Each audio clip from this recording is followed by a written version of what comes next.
Coming up, a ledger artist brings a new look at an old art form. Plus, tourism is big business in Wisconsin. Find out how tribal nations are building the industry. And a federal bill would take a hard look at the truth of boarding schools in the U.S. if it is passed into law. I'm Aaliyah Chavez. Join us for those interviews plus headlines from the ICT Newscast. This program is made possible by the Corporation for Public Broadcasting, a private corporation funded by the American people.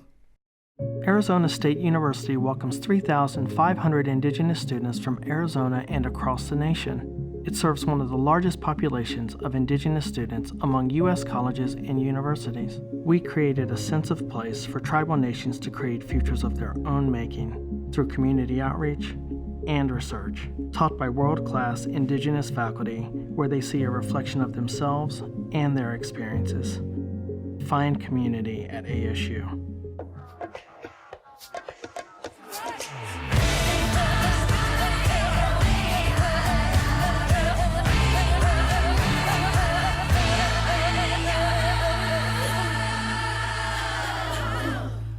Amidala Hopa, thank you for joining us. We start above the medicine line where wildfires continue to threaten First Nations communities. Currently, 17 First Nations have been affected by the wildfires in Canada, with 13 nations being evacuated to safer areas. The environmental disaster has made the air unbreathable across large parts of North America. The remote locations of the Native communities are making the evacuation harder, as some are only accessible by plane or boat in the summer. Chief Alan Adam of the Athabasca Fort Chipewyan First Nation says rural communities like his need funding for proactive fire protection. So far, the U.S. has sent more than 600 firefighters and equipment to Canada. Blazes burning across the country have left 20,000 people without a home. Heading to Thacker Pass in Nevada, last week, police and private security tore down a blockade created by Indigenous land defenders. A Dene protester was arrested as a result. The blockade was created to halt construction of the lithium mine at Thacker Pass, which is a sacred area to tribes in the area. The Oxsam camp was blocking the construction crews with the teepee and camping tents. When the blockade was removed, the teepee poles were snapped in half. Police also took a ceremonial hand drum, eagle feathers, and a carved staff. The company Lithium Americas is planning to extract the largest known lithium deposit in the country. Land defenders have said this would not deter them from continuing to protest against the mining. School is out, which means young people are finding ways to stay busy and active. ICT's Pacey Smith-Garcia has the story. The Salt River Fields at Talking Stick were full of energy with the Intertribal Youth Baseball and Softball Tournament hosted by the Arizona Diamondbacks. The tournament drew in teams from all across the country with the goal to play baseball and enjoy themselves. This year's winning baseball team was the Native AZ Elite based out of Gila River, followed by a tough-fought win from the tribe of Gad in Oklahoma. Coach Raul Rubalcaba spoke to ICT after the game. Overwhelming. It's a great feeling to come out here and win this championship on my birthday today. So it's an amazing feeling. It's all I can ask for. These boys came out and gave it 110%. So hats off to them. That sentiment was echoed by the players. I'm feeling good. It's my 5th year in a row taking the tournament. I feel good. The team we had was amazing. We all came out, did our part, and I just feel really good right now about winning. For this team, preparation started way before game time. Usually prepare for quite a few months before due to the fact that all the kids come from different high schools. So we get them together a few months prior and get them going together and getting that chemistry back together. A lot of the boys played a lot when they were little together, so they got the chemistry there already. In Phoenix, Arizona, Pacey Smith-Garcia, ICT News. A new show on Hulu is exploring Native cuisine in Oklahoma. Searching for Soul Food is a new cooking show exploring what soul food means to various communities across different cities. The show is hosted by chef Elisa Reynolds, who looks into the role food plays in the history of humanity. The second episode features the restaurant Native in Broken Arrow, Oklahoma, run by Jack Siegfried. Native is a modern fine dining experience with a menu focused on Indigenous dishes and flavors. Bison, corn cakes, and Three Sister Stew are just a few of their items. Searching for Soul Food is available to stream now on Hulu.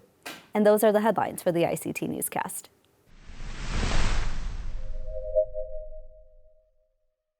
Indigenous tourism is expected to top $65 billion this year. That's up from $40 billion last year. The 11 tribes in Wisconsin are making plans and will meet later this month to share best practices. Suzette Brewer is the executive director of the Native American Tourism of Wisconsin. She joins us now more with the organization's upcoming conference called Celebrating Wisconsin Tribal Arts and Culture. Suzette, your organization is meeting very soon. Tell us about it and what the goals are. So on Tuesday and Wednesday of next week, we're going to have the Native American Tourism of Wisconsin annual conference. And this year's theme is Celebrating Tribal Arts and Culture in Wisconsin. We have 11 federally recognized tribes in Wisconsin, and I am the executive director of NATOW, which is Native American Tourism. And we are going to be hosting our annual golf tournament and our conference, which has really become one of the premier festivals in the upper Midwest for Indigenous tourism. But I just want to say a quick thing about Indigenous tourism and the numbers that have recently come out. We have really grown especially over the pandemic. I think during that time we were busy trying to recalibrate what we were doing here in Wisconsin. And I think all of our efforts are really starting to pay off because we had a significant increase in our revenues over the last year. I think that's partly because we're coming out of the pandemic, but I think it's also partly due to the fact that we're really pushing tribal tourism here in Wisconsin. Your conference, can you tell us some of the agenda items that attendees will be able to partake in? Yeah, we have a full slate of activities starting obviously at 8 o'clock with our opening ceremonies. We're going to have the Indian Shark Tank competition. That's going to be one of our centerpiece activities we have this year. It's where 15 Indigenous people from around the state, around the region are going to come together, and they're going to pitch their business ideas for a chance to win two $5,000 grants to help start up their business or to continue the business that they've already started. We also have an Indigenous fashion show. We're bringing in the band Indigenous to play for our concert the night of. We also have numerous panels and presentations around the issues to do with Indigenous museums and also working with non-Native museums for better representation of Native people in the museum industry. And we also have 2 outdoor event tents that we're going to be hosting at least 24 different Indigenous bead workers, birch bark basket makers, dugout canoe makers. We have a cross stick maker who's coming in. We have authors, singers, and all manner of other performers who are going to be performing at our outdoor tents while the panels are going to be presented inside. That sounds like quite the lineup. We know that right now it's summer, and so a lot of families are looking for places to travel. At a high level, tell us some of the activities and places that tribes promote for tourism in the area. I am so thrilled you asked that question because we have so many things to do on the reservations in Wisconsin. We have all manner of hiking, bird watching. We have water sports, kayaking, fishing, boating.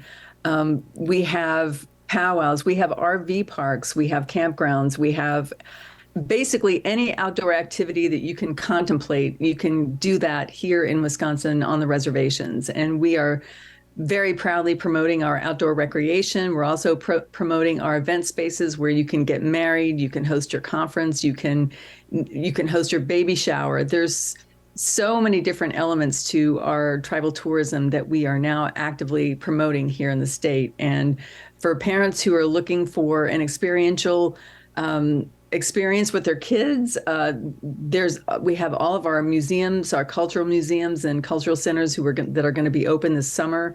The Oneida Nation has a really great one in near Green Bay on the Oneida Reservation. We also have the George Brown Center up at Lac du Flambeau. There's any number of things for people to do with their children during the entire summer up here in Wisconsin. What kind of existing partnerships do tribes have with other tourism associations or attractions? We are, we're affiliated with the American Indian and Alaska Native Travel Association, IANTA, and we also work very closely with the state of Wisconsin and their tourism mechanism. And we also work with our partners throughout the upper Midwest, including Michigan and Minnesota. In fact, both of them are going to be attending the conference next week because they are very interested in the work that we're doing here in Wisconsin. So we have we have all manner of corporate partners, we have state partners, we have partners with IANTA. We have been really pushing to build our network throughout the last 3 years. As I mentioned, the Indigenous tourism in Wisconsin is expected to top $65 billion. How do tribal nations use that money in order to support their citizens? Can you maybe talk about the revenue and how it helps tribes? Yeah, well, there's a wide variety of. So let's just break that down just a little bit. So it's 65 billion in tourism, and that includes the gaming industry. And what that does is provide a budget that we wouldn't otherwise have for all manner of human services within the communities, including housing, healthcare, education, infrastructure, and other human needs that the tribes provide for their people. And so when we talk about tourism, it's not just, I would say businesses putting money in their pockets. It really is income generators for economic development here in Wisconsin. And it really does provide a big variety of projects that we really have, in the works for many of our communities. Well, Suzette Brewer from Native American Tourism of Wisconsin, thank you so much. Thank you. The ledger art style is commonly described as warrior art and is often considered a male art form. However, for over 2 decades, Caddo Nation of Oklahoma citizen and Winnebago descendant Dolores Purdy has been involved in it. Using the medium of antique paper and colored pencils, she has created a contemporary version of ledger art from a female perspective. Her work can be found in galleries all across the world. Hello to you, Dolores. Thank you for having me. This is very fun. To start, can you tell us how you began to make ledger art? Well, it actually started with some family research. I was doing some family research and discovered that there was a Caddo man who had been imprisoned in Fort Marion in St. Augustine, Florida in 1875. Now, he wasn't a relative, but he was another Caddo tribal member. And I thought, why? I couldn't quite figure why he would be there. So just a tad bit of history, let me preface this with there had been at that time, 1875, 39 tribes had been moved into Oklahoma. They were all given assigned lands, told not to leave these lands, and signed treaties saying such, well, it didn't all work out because the government wasn't going along with theirs, part of the treaty. So anyway, 72 men had been arrested and sent to Fort Marion, Florida.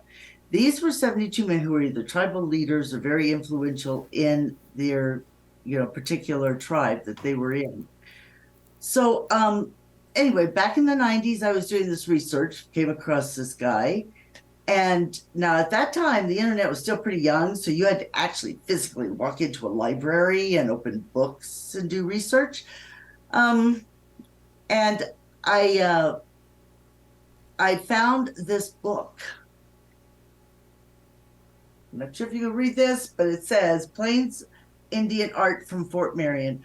Open that up, and that began a whole new research thing for me. I had seen some old ledger art before, just bits and pieces, but never really knew anything about it. So at this time, I was an artist in Santa Fe Indian Market and several other markets. And I began to bring some of this historical art form to the market. I went and found antique paper, pencils, and began showing this work. And in the subjects that you depict, tell us about what's important to you in terms of getting your thoughts on the page. So the subjects I depict a lot of women.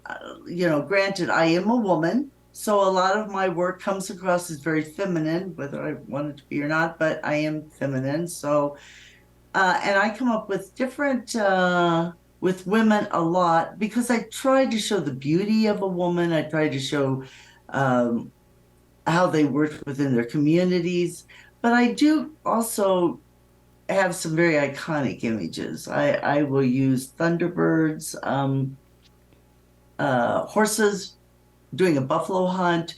They'll have a warrior on the back of it, and the warrior will be looking at the viewer with a very sarcastic look on his face. And anyway, that's some of the things I do bring into it. The other thing that you bring into your work is brighter colors. Tell us what inspired you to do that.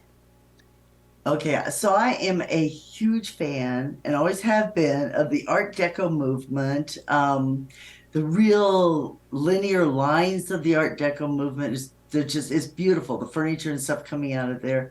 I also love the eye-dazzling colors of Asian textiles. Some of them are just vivid. They are so bright and vivid. And of course, well, I come from the era of the 60s, so, Peter Max and the whole psychedelic art thing and the way that guy could lay one color next to each other. So color has always been one of my fun things I bring into it. It's something different. And of course, now I have some great pencils that our ancestors didn't have. So I'm able to really bring a lot of color and make my ledger art pop. And Dolores, actually tell us about where people can find your work. I had mentioned that your work has been featured in galleries all across the world. So tell us about that. So yes, I do have galleries all across the world. I also have several museums. The National Museum of American History that's in DC has just bought 3 of my pieces. Also the NMAI has some. Also, the North American Native Museum of Zurich, Switzerland has several of my pieces. And then I've got universities, Brown, Dartmouth, William and Mary, just to name a few. Dr. Richard Pierce wrote a book, and I was one of the subjects of Women in Ledger Art. And I will be showing my work at the Santa Fe Indian Market this year. It'll be my 23rd year in Santa Fe Indian Market. Congratulations to you for getting accepted for that. I want to end on what future projects or goals that you have that you'd really like to accomplish. Oh gosh, my art has been growing and it changes, and I'm trying to just come up with ideas that I like. I'll come up with something and I'll try and work it in, and my goal is just to improve, make it brighter, make it more friendly for everyone to see, and add a little more humor to it. Well, Dolores Purdy, thank you so much. Well, thank you. Thank you for having me.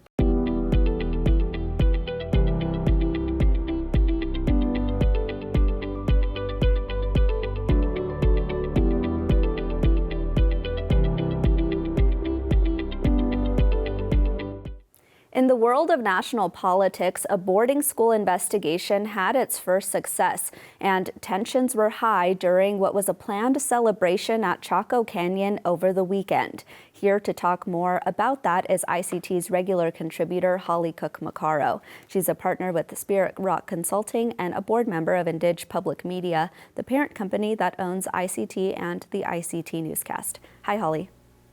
Hi, Leah. It's good to see you. The creation of a Truth and Healing Commission to investigate federal Indian boarding schools passed the Senate Indian Affairs Committee recently. Can you talk about the importance of a bill like this? Yes, and the timing of the bill is important as we await the decision on Brackeen. So all of this in terms of the protection of our children and our history. it really is keeping these issues at the forefront.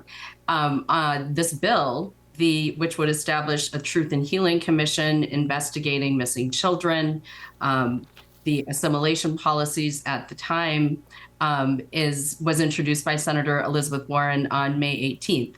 It is moving at a relatively lightning pace for the United States Senate. It was introduced on May 18th. It had a hearing in the Senate Committee on Indian Affairs on June 8th, and it was passed unanimously and is now pending in front of the full Senate. It has, out of the gate, it had 26 co-sponsors, which is when you have an original, you have the senator who introduces it, then you have original co-sponsors who are signed on indicating their support of the bill on day one. Now there's an additional 2, so the bill is up to 28 co-sponsors. One of those key co-sponsors is Republican Senator Lisa Murkowski from Alaska. Her co-sponsorship makes that a bipartisan list of support. The other 27 co-sponsors are Democrats. So I expect to see that. I don't expect to see this go to the floor with debate. What I expect to see is this go on the suspension calendar in the Senate and then off to the president. So this is good progress on the bill, and we are looking forward to seeing its passage. A similar bill in 2020 didn't get this far in Congress. Could you maybe talk about why that happened and what opposition there could be to this bill this time? I think since the last Congress, there has been an education effort about what the scope of this bill is. This is an authorizing bill, not an appropriations bill. So, and those conversations, I think, had to happen to get a number of folks into a place of comfort. The way the Congress works is authorizing bills do as they say. They authorize projects, they authorize spending, et cetera. There are appropriations bills that then provide that spending. And so all of those things, there were policy issues that needed to be addressed. There were numbers that needed to be addressed. The bill, since the last Congress, that education process has taken place as demonstrated by its successful passage and with the large number of co-sponsors that we see. We know that Interior Secretary Deb Haaland has an investigation of her own. Can you maybe talk about the ways that this legislation is different from the work that she's doing in the Interior Department? Yes, the investigation that is occurring, led by Secretary Haaland at Interior, really is a bit of a self-analysis, right? Looking at the role of the federal government in the establishment of these boarding schools and what role the federal government played in that and how we move forward. So the extraordinary voice and leadership at the helm of the Department of Interior, how quickly she moved, is really one of the huge benefits. When we say it matters, representation matters, having an Indigenous person at the helm matters, that is, I think, one of the finest examples. Now, the Truth and Healing Commission that will be established by the United States Senate will have a longer life. It will have a scope of investigation that is not fully focused on the self-analysis, I think, that the DOI's investigation is doing. So we'll have a different field focus, bent, and scope of investigation. I want to continue the conversation about the Interior Department. On Sunday, there was a planned celebration at Chaco Canyon in New Mexico, and I was planning to cover it, and then the road was blocked by protesters who were against some actions from Secretary Haaland. So let's just dive in here. Tell us what this ban means and sort of why there's opposition to it. This decision or order out of the Department of Interior from President Biden and Secretary Haaland is the result of years of work. You know, Secretary Haaland had advocated for the 10-mile buffer while she was in Congress. This years of consultation have taken place, and so the decision was issued on June 2nd. This event on Sunday was intended to be a celebration of the protection and the decision made by the Department of Interior. I myself thought, you know, there there's some heartburn on the side of the Navajo Nation, and maybe we were. I always say it's like taking a 3-year-old out for dinner, right? You're setting them up for failure. So in this instance, maybe the celebration and maybe the whole setup could have been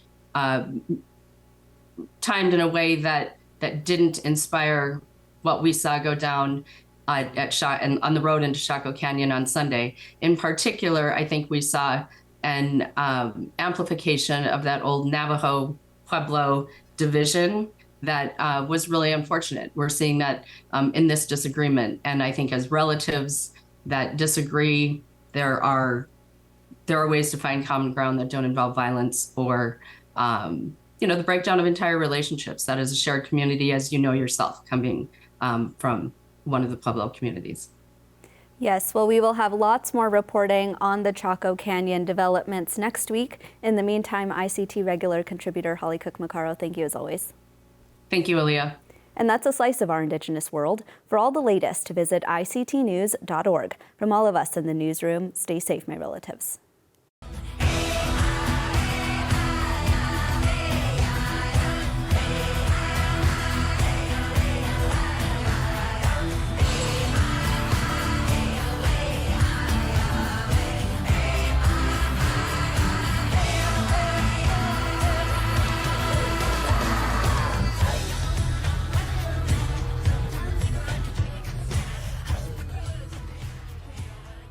This program is made possible by the Corporation for Public Broadcasting, a private corporation funded by the American people.